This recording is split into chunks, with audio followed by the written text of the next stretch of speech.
When you're dealing with intense panic attacks, bizarre, mysterious physical symptoms, the intrusive thoughts, the depersonalization, derealization, you might think that once you know what the solution is, you can get out of this. Once you just know that answer, what exactly to do to make this go away, you'll finally heal. And you might be thinking every time you've done something or you've tried something, it hasn't worked because that wasn't the answer. Well, I'm going to share with you how recovery is more than just knowing the answer. It's also more than just applying it. Many people get stuck because they're just unclear of what the recovery journey looks like. So I want to share with you exactly how to begin reversing the cycle and recognizing that your brain might not actually be the tool that you need to overcome anxiety. Let's get it started. So I've been making YouTube videos for 6 years. I've been getting hundreds of thousands of views, thousands of comments around the world, and I've been seeing people on their healing journey. I've seen people who have credited my YouTube videos saying, thank you so much for helping me. I'm back to living my life fully and freely.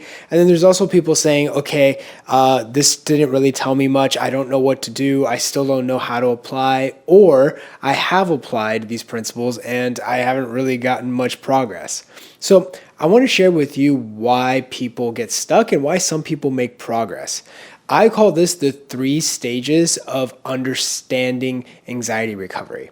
So the first stage is educational understanding. That's the whole purpose of this channel, is to help you understand what's going on. See, so many people think that they're stuck in the cycle and they feel like this is only something they can cope or manage. They might have been told that this is a chemical imbalance. People might think this is genetic. People might think that there's actually something else going on. There's a medical issue, and every time they go get things ruled out, they just can't accept the fact that these intense symptoms that they're dealing with is anxiety. And so the purpose of this channel is to help guide you and point you in the right direction. It's education. It helps you intellectually understand what's going on. This is so that you can let go of the false beliefs that your symptoms are somehow, the onset of something else, but help you understand that what you're really dealing with at its core is a sensitized nervous system. This is where I got really confused in the beginning because I kept going to doctors and I kept getting all these symptoms, these sensations, even when I was not quote unquote anxious. So why am I feeling this? And every time I went to the doctors, nobody really explained to me what was going on. It was more of them just making sure that there was nothing physically wrong and saying, you're fine, that's it.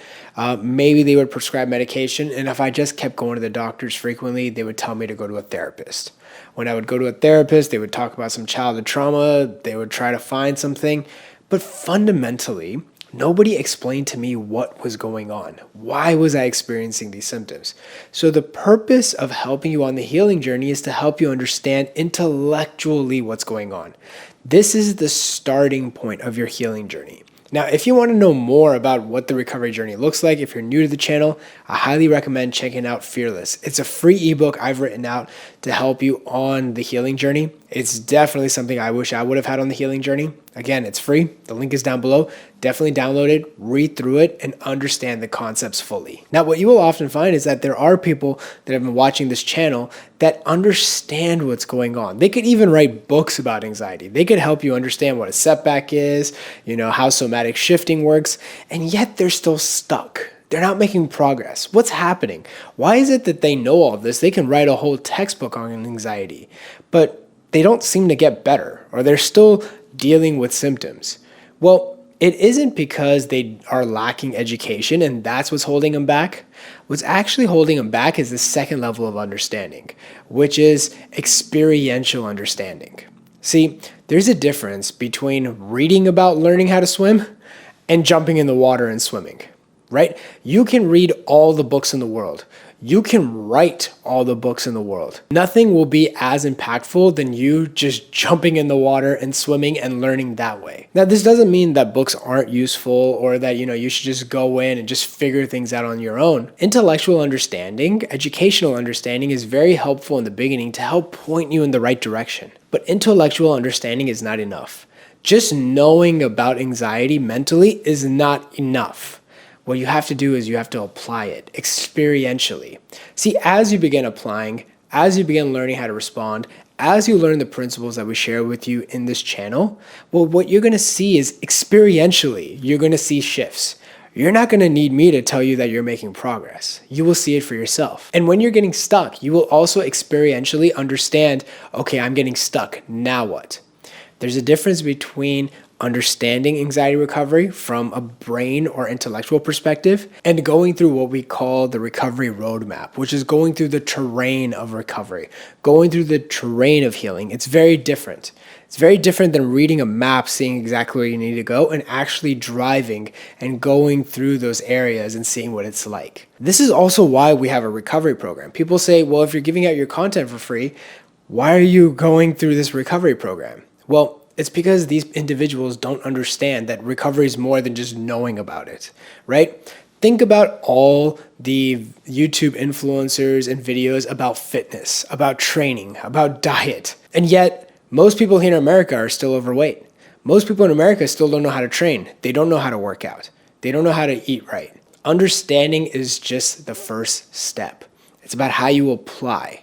And so this is why, celebrities will hire, trainers for that reason. It's not like, oh, okay, I'm going to do this big Marvel movie. Let me go ahead and just watch some YouTube videos and get in shape. It's not like that, right? And in the same way, when you're going through the healing journey, sometimes, having people guide you through the healing journey and going through the recovery steps is a little bit different. Now, I'm not saying you need mentoring or you need coaching. That's obviously your choice. But the question is that if you're able to do it, why not do it that way? Why not collapse time? Because the key is understanding that this is an experiential process too. Once you start experiencing relief, once you start experiencing recovery, once you start experiencing your nervous system desensitizing, what you're going to find on your own is that is really what's true. If you're wondering, how do I know this works or how do I know it doesn't work? Well, it's through experience. Now, the third level of understanding, which is as you go through this constantly, as you start experiencing and you start making progress, well, now it becomes embodied. When I use the word embodied, I say it just becomes a part of you. When we're talking to people about the alarm method, which is, the method that we use to help reverse the cycle, what happens is in the beginning, it feels very intellectual. Okay, I understand what's happening intellectually. Then it's about experientially applying it. Okay, I use the alarm method every time, a symptom or sensation pops up, and I'm seeing that it works. I'm seeing that I'm getting better. I'm seeing that I'm going back to living more. Now it's about embodiment. Embodiment just basically means that you know it at its core. You don't even need to tell yourself to do it. You just know it. It's so instinctive. It's embodied within you. It's almost like your body knows it better than you do intellectually. Now it's just become a part of you. And so what happens is when people do this over time, well, now the alarm response is natural. This is why even if I'm dealing with some anxiety here and there, I'm not using the alarm method like many of my clients are, many of the members in the mentorship are. That's because, well, I've basically embodied it. It makes obvious sense to me that panicking is not going to help, that fighting the sensation or fighting the intrusive thought just won't work. This is how when people say they go back to living, they won't fall back into the cycle. They just know in an intuitive level exactly what's going on. But what happens is people just neglect the experiential and embodiment. They just think that if I just educate myself and know what's happening, that's all it takes. But that's only just the first step. This is why you'll see different people with different responses. This is why you'll see hundreds of YouTube videos and still not necessarily make progress. And yet you will see people that watch YouTube videos and that do make progress. But it's not because of the YouTube videos alone. What's happening is that they are applying it. They're experientially applying it. And then over time, it becomes a part of them. But the mistake people can often make is that they will watch these YouTube videos and instead of applying it, well, they'll just go back to watching more YouTube videos because that's what they're more comfortable with. And the danger about this is the fact that the YouTube videos can make it feel like you're doing something. And so the key is about applying this in your real life and pushing past your limits and stretching your capacity, expanding your capacity. As you do this, you will see the principles of recovery, the principles of healing happen on their own. So I hope this video helps. I hope it gives you some insight. If you want to know educationally, intellectually, what the recovery roadmap looks like, what the journey looks like, make sure to check out this masterclass right here. Thanks for watching, and I'll see you in the next video.